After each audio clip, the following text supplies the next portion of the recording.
So, this is Rakvere.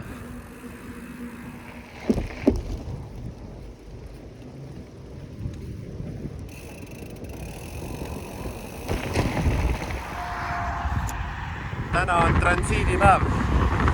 See tähendab seda, et sa sõidad suht sirget tuima lõiku kivinäoga.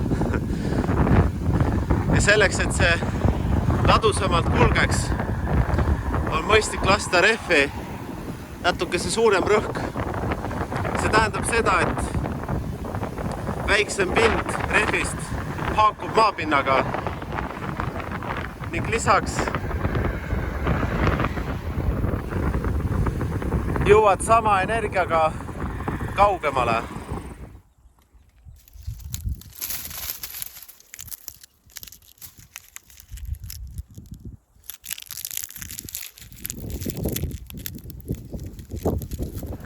Teel Haljalga leidsin ühe huvitava hoone.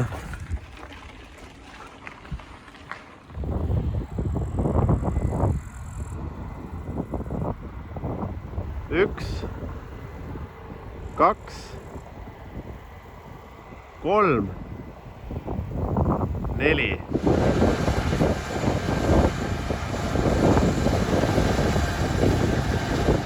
Aga noh, talupojal ka raske, olgem ausad. Pole lihtne valdkond, millega tegeleda.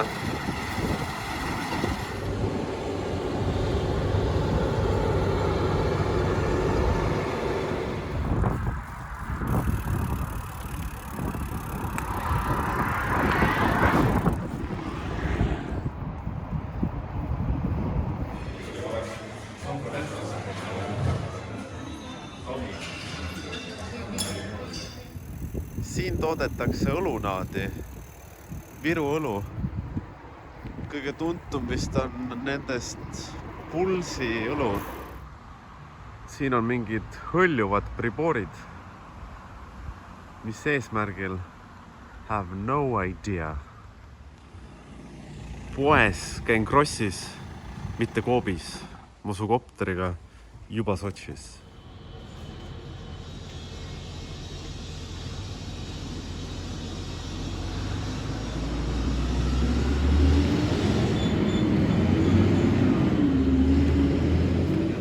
Aga kas see õlu, mis te siin joote, see käele nagu hästi... Kuidas? Mädaniku alla ei tule. Okei. Siis peate pigem viina jooma ju? Viin ja õlu, kahvit üle.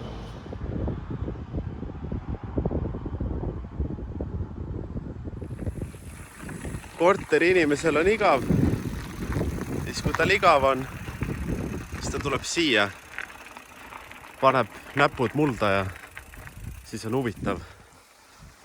Kasvatab kardulast ja lilli ja mustsõstrad ja tore ju.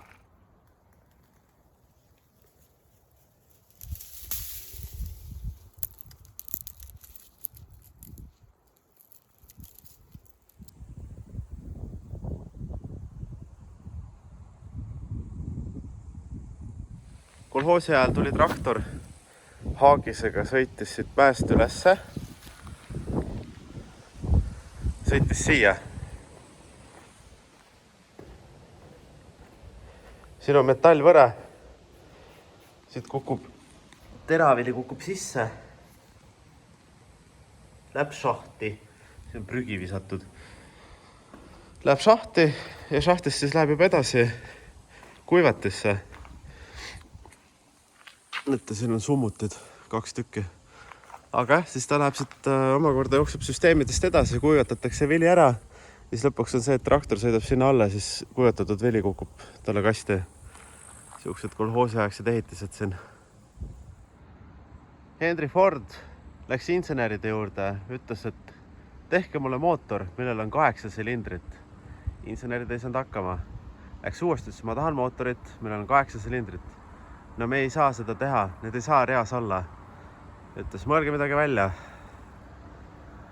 Siis mõelda välja V-mootor. 4 silindrit ühel pool, 4 silindrit teisel pool. Mootor on V-tähe kujuga, ehk siis 4 ühel pool, 4 teisel pool. Ja samas seda mootoritüüpi on tänapäeval kasutatud erinevate autode peal väga meeldis see ameeriklastele meeldis teha veemootoreid, vanad suured laevad 50-ndatest, 60-ndatest ja samamoodi ka veeauto, millel on jõudu vaja.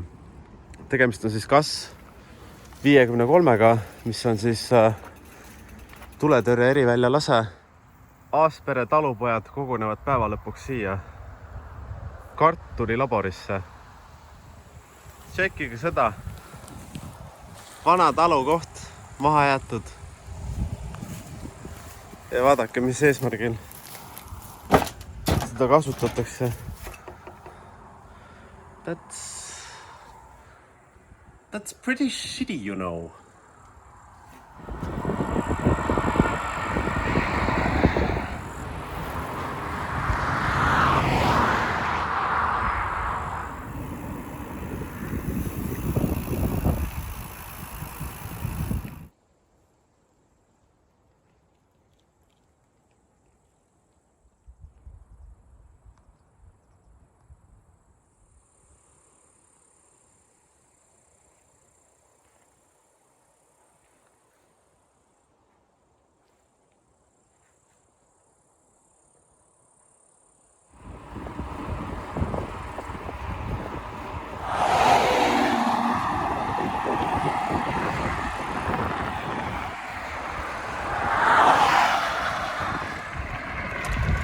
Viru raba.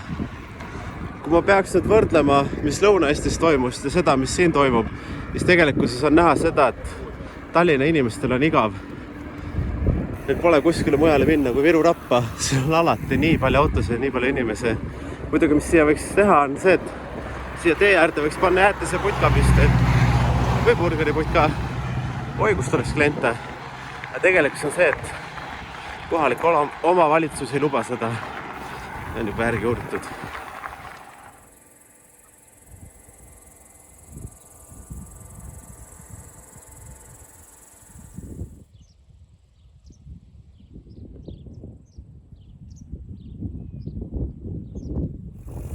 Teate, mis vahe on Lõuna-Eestil ja Põhja-Eestil? Lõunas on parmud, sääsed, kärbsed. Põhjas ei ole mitte ühtki neist. Teate, kui hea on sõita või? Aga miks? Sellepärast, et sealpool on meri.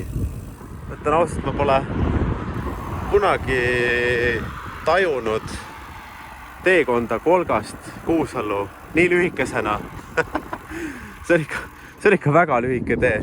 Tavaliselt, kas sõidad ja väntad ja mõtled, oi, millal ma küll jõuan tagasi Kuusallu.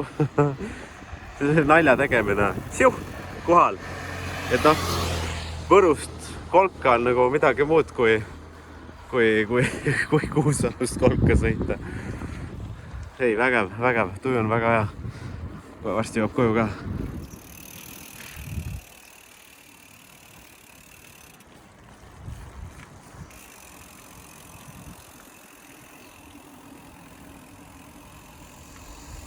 Kuusalu keskkool ja selle parkla, kus filmiti lühifilm Tulnukas. Eesti rock folgibändil Metsatöll on 2 ägedat laulu. Ühe laulu fraas kõlab nii. Olen Kuusalu kiviste aedade baas. Ning teise laulu refrään ütleb, kus on minu kodu, seal on minu süda.